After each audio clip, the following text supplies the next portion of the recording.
એટલે શાસ્ત્રમાં લખ્યું, કિમ કરોતિ નરપ્રજ્ઞ સ્ત્રી વાચા પ્રેરિત યદા અનસ્વરૂપો અભવત રાજા મંત્રી મસ્તક મુંડનમ. રાજનો મંત્રી કહેવાય, પંડિત હતા, પણ એણે માથે મુંડન કરાવ્યું અને અશ્વરૂપ અભવત રાજા, ઘોડા રૂપે રાજા થયો.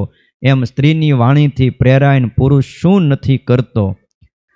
ભાગવતમાં એટલે લખ્યું છે કે સ્ત્રી અને સ્ત્રીના પ્રસંગથી અથવા એના સંગીના સંગથી પુરુષને જેવી રીતે બંધન થાય છે એવું બીજા કોઈ પદાર્થથી બંધન થતું નથી.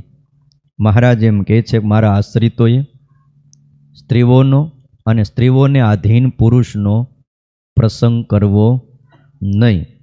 વળી બીજી વાત કરી કે સ્ત્રીઓની સાથે વિવાદ કરવો નહીં. વિવાદ હારો નહીં.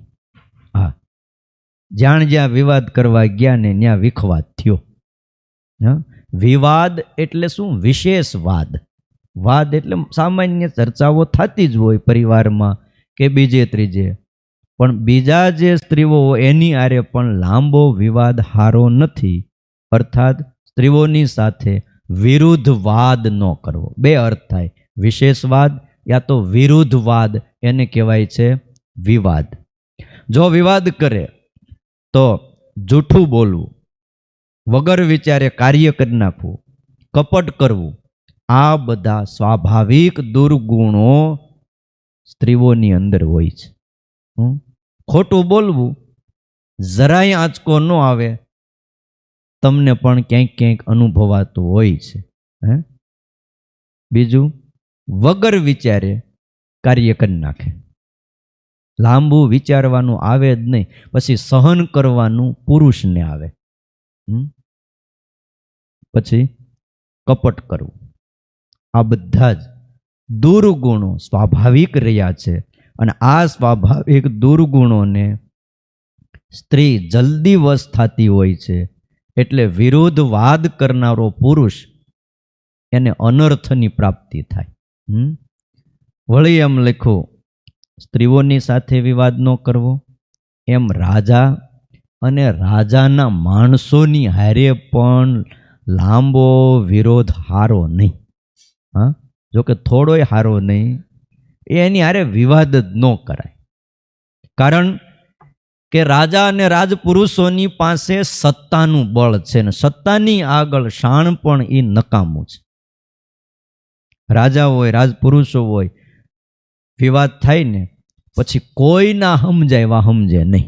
એકવાર વિવાદ થઈ ગયો એની હારે, પછી તમે ગમે એને લાવો ને એ કોઈ ના સમજાય સમજે નહીં. અને સમજે નહીં એટલે જ ત્યાં બેહે.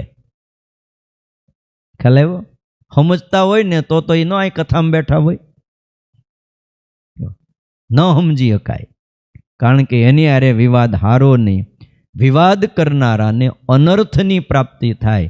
આપણા ઈષ્ટદેવ ભગવાન સ્વામિનારાયણે આપણા સુખ માટે વાત કરી છે કે રાજા અને રાજાના માણસોની હારે વિવાદ કરવો નહીં.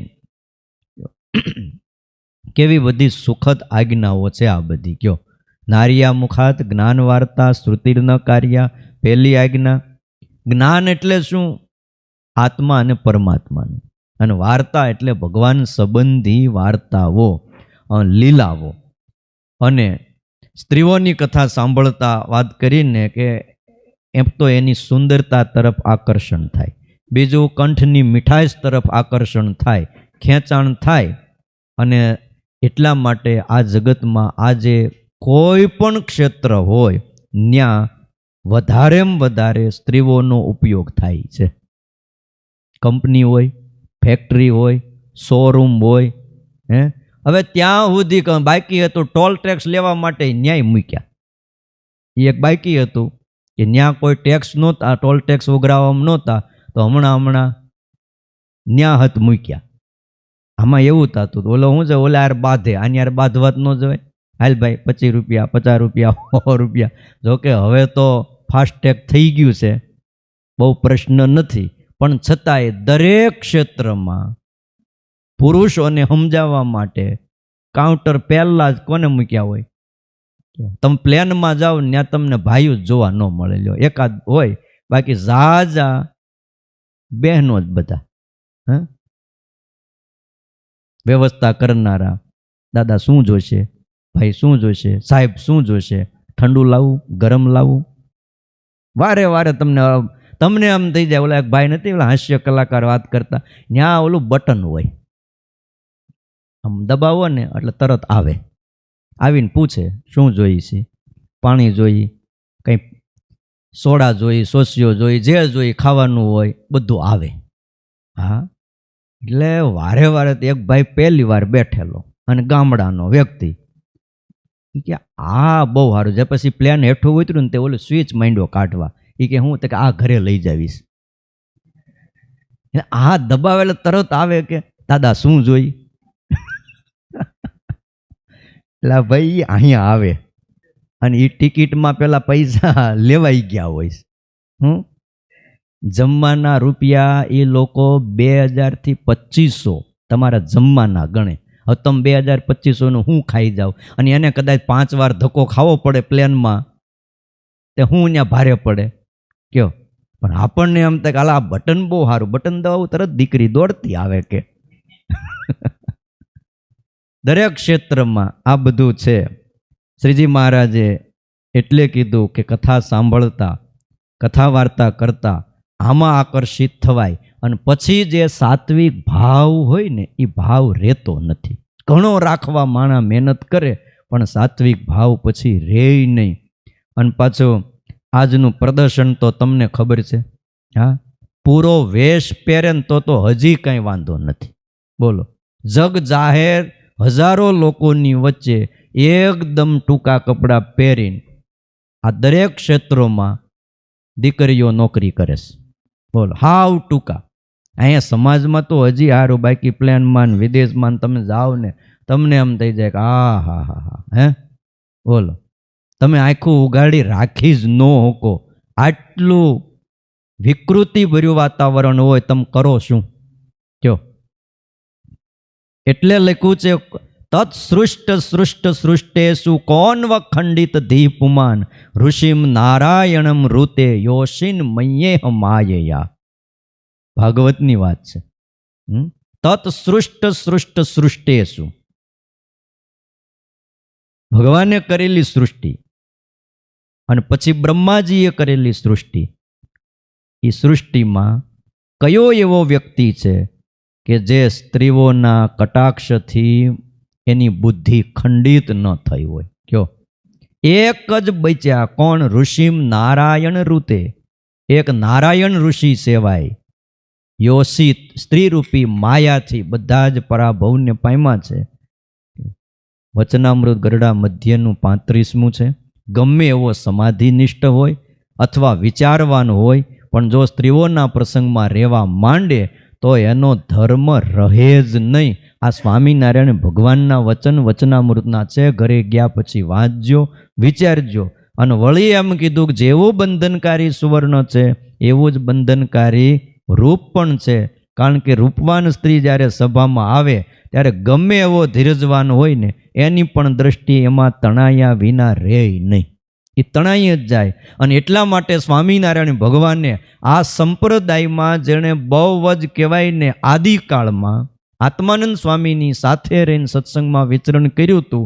અને આત્માનંદ સ્વામીની એક કૃપાથી, ગુરુના આશીર્વાદથી સમાધિપણાને પામેલી સમાધિનિષ્ઠ બાઈઓ હતી હરબાઈ અને વાલબાઈ.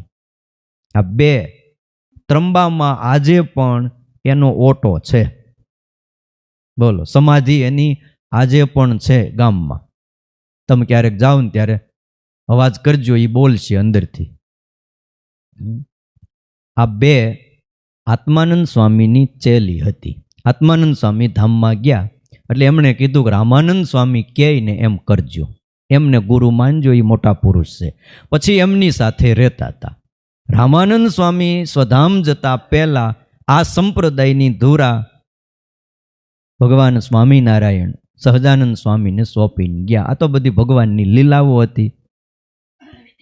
પછી જ્યારે શ્રીહરિ જેતપુરમાં ગાદીએ બેઠા ને રાજાધિરાજ બન્યા, થોડાક દી પછી સભાઓ થાય એટલે આ બે બાઈઓ હરબાઈ ને વાલબાઈ આવે સભામાં. સભામાં આવે પાછા બહેનો બેઠા હોય ન્યા ન બેહે.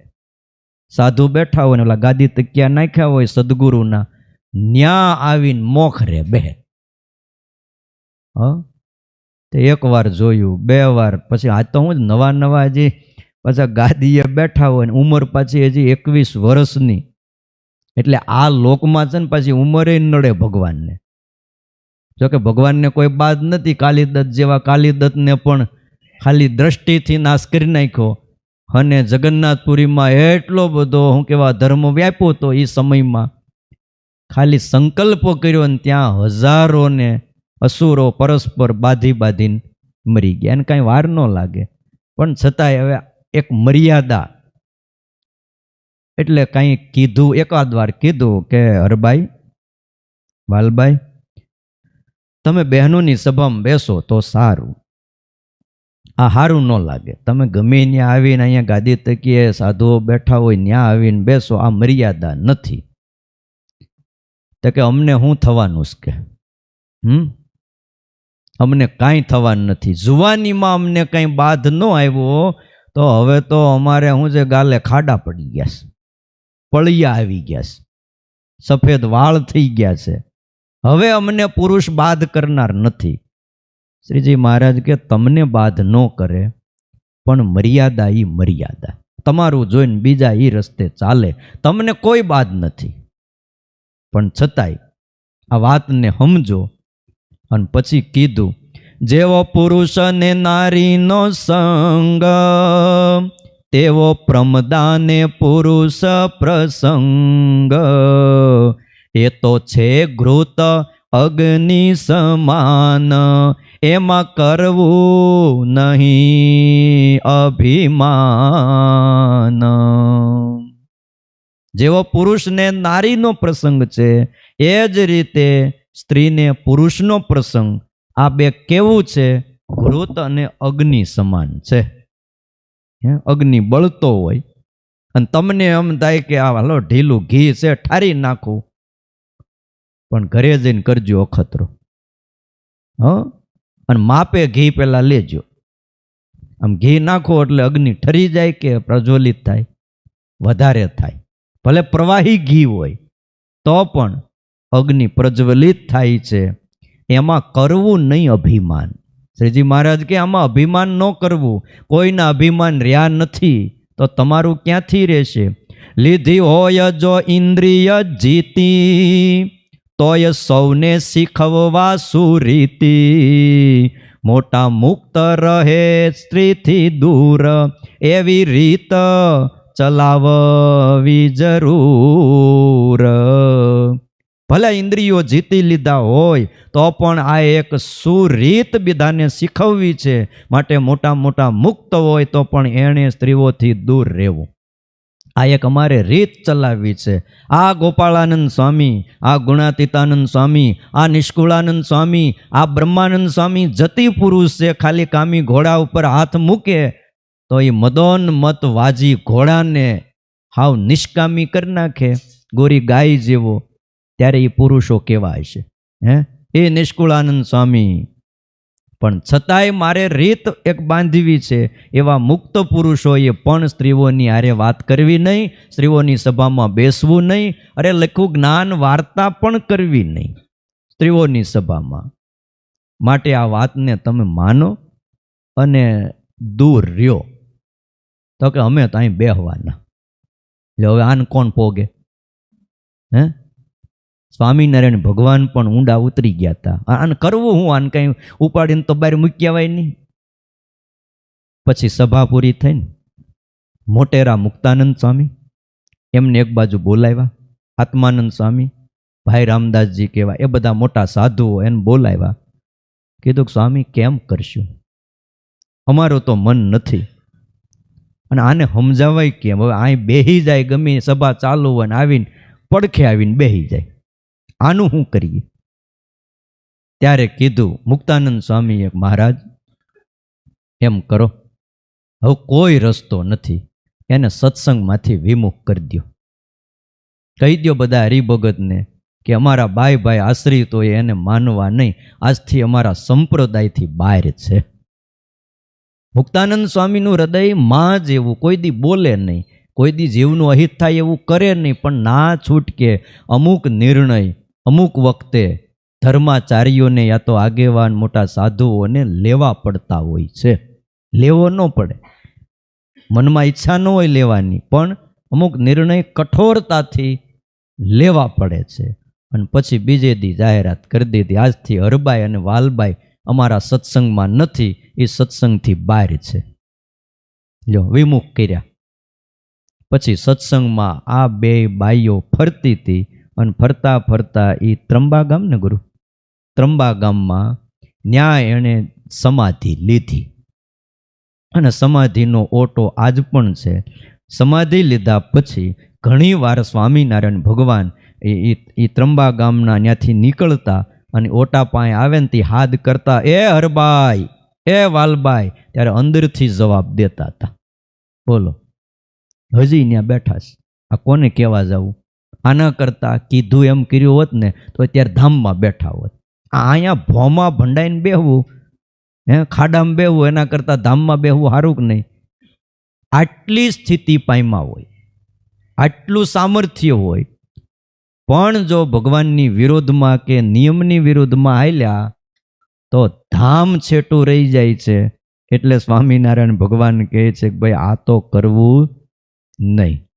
ખ્રિસ્તી ધર્મ છે જે દુનિયામાં બહુ મોટો ધર્મ કહેવાય. બધાય ધર્મ કરતાં મોટામાં મોટો ધર્મ 75% એ એકલો ઊભો છે કયો, અને બીજા 25% બીજા બધાય ધર્મ આવે છે. આટલો મોટો દુનિયાનો ધર્મ સ્ત્રીઓને, એ ધર્મમાં પણ સ્ત્રીઓને કહેતા સાધ્વીઓને પૃષ્ઠ બનાવવામાં આવતી નહીં, અને જાહેરમાં ઉપદેશ ન આપી શકે એવી પ્રણાલિકા એ વખતના પોપ કહેવાય એણે પ્રવર્તાવેલી. આપણે કેમ ધર્માચાર્ય, આચાર્ય, સાધુઓ કહેવાય, એની અંદર એના પોપ કહેવાય. એણે આ મર્યાદા બાંધેલી. પણ 1993માં ન્યા પણ છૂટ દેવી પડી. હમણાં 1993, જે 25 વર્ષ પહેલાં, બોલ, ન્યા પછી સ્ત્રીઓને પૃષ્ઠ બનાવીને ઉપદેશ દેવાનું ચાલુ કરાવ્યું. તે ધીમે ધીમે ધીમે ધીમે જો પતનનો માર્ગ લીધો. ભગવાન બુદ્ધ એમણે ભિક્ષુકો બનાવ્યા. ભગવાન બુદ્ધે એના સાધુ ઓલા હોય ને શું કે ભિક્ષુક, ભિક્ષુ એવું શબ્દ વપરાય એના માટે. પછી એમણે સાધુઓને દીક્ષાઓ આપી, ઘણા ભિક્ષુકો બનાવ્યા. પછી એના શિષ્યો હતા, એણે કીધું કે બહેનોને આમાં પ્રવેશ આપો, એને સાધ્વી બનાવો. ત્યારે ભગવાન બુદ્ધ કાંઈ બોલ્યા નહીં. નિર્વાણનો સમય હતો, દિવસો નજીક હતા, પણ આગ્રહ બહુ બધાનો હતો. એટલે કે સારું, પછી હવે આપો પ્રવેશ આપ્યો, સાધ્વીઓ બનાવ્યા. અને પછી ભગવાન બુદ્ધ એટલું બોલ્યા કે આપણો આ બૌદ્ધ સંપ્રદાય એને હજારો વર્ષ, 5000 કે 10,000 વર્ષ ઊની આંચ ન આવત, પણ આ પ્રવેશ આપ્યો છે અને બોલીને ગયા 500 વર્ષમાં હાવ નહીં પણ મોટા ભાગનો નાબૂદ થઈ જાય. અને આજ ભારતમાં બૌદ્ધ ધર્મ તમને ઓછો દેખાય, વયો ગયો નેપાળમાં. તમે ભારતમાં ક્યાંય તમે જુઓ, આપણા ગુજરાતમાં કે તમને ક્યાંક દેખાય, હાવ નાશ થઈ ગયો. તિબેટમાં ને નેપાળમાં ન્યા બૌદ્ધ સાધુઓ નેપાળીમાં છે, અહીંથી હાવ નાબૂદ થઈ ગયો. કારણ આ પ્રવેશ આપ્યો. એટલે સ્વામિનારાયણ ભગવાને મર્યાદા જ એવી બાંધી, બહેનો માટેની વ્યવસ્થા અલગ કરી. મંદિરો અલગ, સભાઓ અલગ, વ્યવસ્થા અલગ, બહેનોને દીક્ષા દેવાની વ્યવસ્થા અલગ, પુરુષોને દીક્ષા દેવાની વ્યવસ્થા અલગ. સમયા ઉત્સવ હોય, પ્રસંગ હોય, ક્યાંય ભેગા થાય, લાખો બહેનો આ સત્સંગની તન તોડ સેવા કરે, પણ હવની મર્યાદામાં રહીને કરે છે. નથી કરતા? મંદિરમાં નાના મોટી સેવાઓ કોણ કરે છે? પોતું મારવું, વાળવું, ચોળવું, શાકભાજી સમારવા, અનાજ પાણી સાફ કરવું, આ બધું કોણ કરે છે? પહેલેથી. તેથી જીવુબા, લાડુબા જેવા સાંખ્યોગી બહેનો દળનું દળતા હતા. સંતો આવવાનો એટલે મહારાજ કહેતા કે ભાઈ દળીને તૈયાર રાખજો લોટ. એટલે આ બધું જ કરે છે પણ મર્યાદામાં રહીને. અને એમાં તમે જુઓ કેવા સમાધિ નિષ્ઠ બહેનો બન્યા છે. હા, અહીંયા આખા પીપલાણામાં આખા ગામમાં લાડુબા કરીને બ્રાહ્મણ હતા. આપણે ગઢપુરના લાડુબાની આ લાડકીબા એના માં કે લાડકીબા સમાધિનિષ્ઠ હતા. લાડકીબા એવા સમાધિનિષ્ઠ તે સમાધિમાં જઈને ભગવાન હારે વાતું કરે. પાછા ત્યાં જઈને કી આવે તે ગુણાતીતાનંદ સ્વામી ધામમાં જવાના વિચાર કરતા હતા. હવે શ્રીજી મહારાજ સ્વધામ ગયા, હવે આપણે કેટલુંક રોકાશું. ધામમાં જવાનો સંકલ્પ કરતા હતા અને લાડકીબાઈ જાણી ગયા સમાધિનિષ્ઠ લાડુ ડોશીમાં ધામમાં ગયા. ધામમાં જઈને મહારાજને કે મહારાજ સ્વામી સંકલ્પ કરે ધામમાં આવવાનો, જો હમણાં લઈ જતા નહીં. આંબા વાવ્યા છે, હજી કેરીઓ આવી નથી, પાણી પાવાની જરૂર છે. સોરઠમાં આંબા વાવ્યા છે કે હરિભક્તો રૂપી આંબા. નવા સત્સંગી ઘણા થયા છે, તે ના પાડી એવા. ગુણાતીતાનંદ સ્વામી વિચારે કે આમ કેમ થયું, ખબર પડી ગઈ ડોશીમાં ના પાડી એવા, કાંઈ વાંધો નહીં. એકવાર પછી થોડા વર્ષો ગયા, 4-5 વર્ષ ગયા ને વળી સ્વામીને સંકલ્પ થયો કે હવે આપણે ધામમાં જાય. ત્યાં વળી પાછા સમાધિનિષ્ઠને ખબર પડી મહારાજને કે મહારાજ હજી મોર આવ્યો છે, આંબા મોટા થઈ ગયા પણ હજી કેરીયું નથી આવી, તમે ઉતાવળ ન કરતા, ગુણાતીતાનંદ સ્વામીને ધામમાં ન લઈ જતા. શ્રીજી મહારાજ પણ પાછા એવા, સારું લ્યો હવે તમે કહો છો ને હમણાં ધામમાં નહીં લઈ જાય. વળી ગુણાતીતાનંદ સ્વામીને ખ્યાલ આવી ગયો કે આ આખાના લાડુબા આડા આવે છે. એટલે વળી પાછું સ્વામી રોકાઈ ગયા અને એમાં એના દીકરા દર્શને આવ્યા. એટલે કીધું જો સાંભળ, તારા માને કહેજે હવે 3જી વાર આડા નું આવે. થોડા વર્ષ પછી ધામમાં જવું છે પણ હવે 3જી વાર જો આડા આવશે ને તો એની સમાધિ ખેંચી લઈશ. તે ઘરે જઈને વાત કરી, બા સ્વામી આમ કીધું. સ્વામી તો વાત કરે પણ આપણે થોડા એમ જવા દેવાય, ધામમાં વહી જાય તો આપણે હાવ કંગાલ થઈ જાય.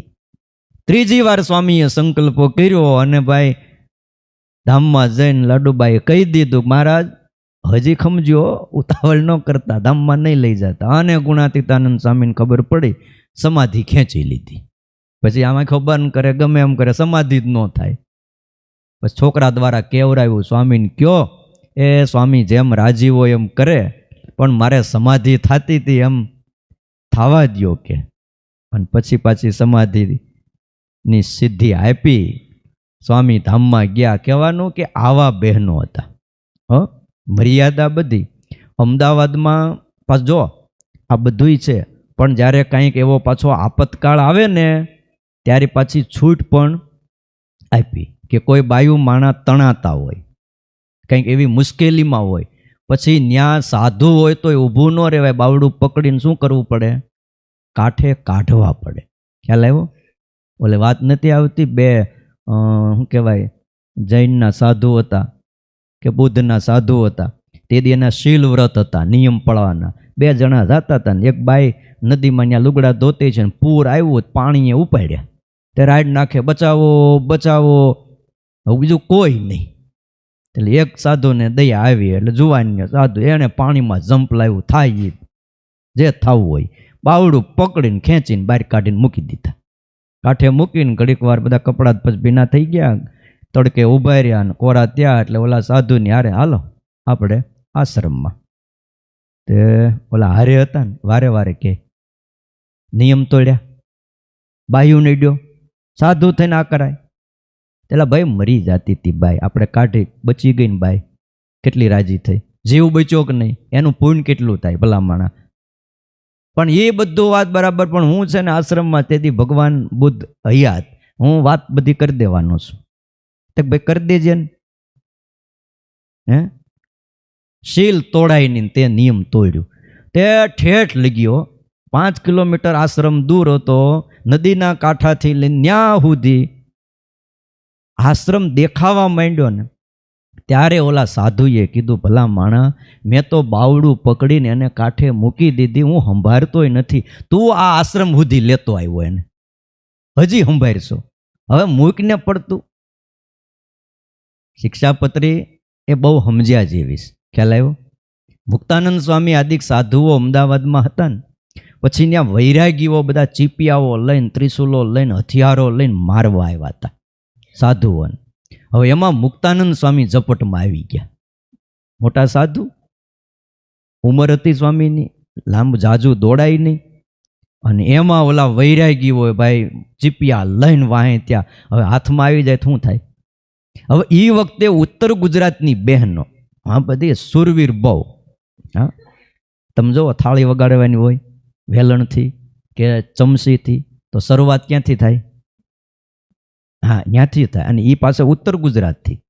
તો તે બહેનોને ખબર પડી, બધા ઊભા હતા બહેનો, કારણ કે મહારાજનો જ્યાં ઉતારો હતો ત્યાં મુક્તાનંદ સ્વામી થોડાક ઉતાવળા દોડીને જવા ગયા, પણ ત્યાં તો ઓલા વૈરાગી હોય બધાએ ઘેરો ઘાલી દીધો, ઘેરામાં આવી ગયા. હવે કરવું હું? છોડાવવા કેવી રીતે?